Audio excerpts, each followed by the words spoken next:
So అందరూ అడుగుతున్నారు ప్రశాంత్ పెళ్ళి ఎప్పుడు అని, ఎప్పుడు ఉండబోతుంది?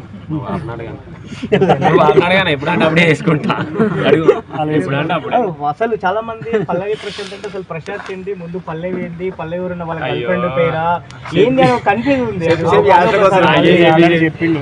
సరే ఏంటంటే నేను చెప్తా, బరాబర్ చెప్తా. నేను పుట్టక ముందు మా బాపు ఎన్నో దేవుళ్ళ గుళ్ళు తిరిగిండు. మహాబలిపురం తెలుసా మీ అందరికీ? తమిళనాడు మహాబలిపురంలో గుడిలా మొక్కుకున్నంట, పల్లవుల రాజు పరిపాలించిందంట. నా కొడుకు ఉడితే నీ పేరే పెట్టుకుంటా అని మొక్కిందంట. నేను మొక్కిన కొన్ని ఇట్లా తర్వాత నేను పుట్టినంట. అప్పుడు పల్లవి రాజు అని పెట్టిండు. అందరు రాజని పిలుస్తారని పల్లవి ప్రశాంత్, మా కొడుకును పల్లవి ప్రశాంత్ అని పిలవాలని అట్లే పెట్టిండు. స్కూల్లో పోయినాక ప్రశాంత్ అన్నాను, నేను చదువా అని చెప్పి. నేను చదువా అన్న, ఎందుకంటే మా బాబు పెట్టిన పేరు పల్లవి ప్రశాంత్. ఇక మేడం నేను నా పేరు అత్తనే ఎంతో కొంత చదువుతాను ఇట్లే. సరే ఇక అప్పటి నుంచి ఆధార్ కార్డులో కానీ ఇలా కానీ పల్లవి ప్రశాంత్.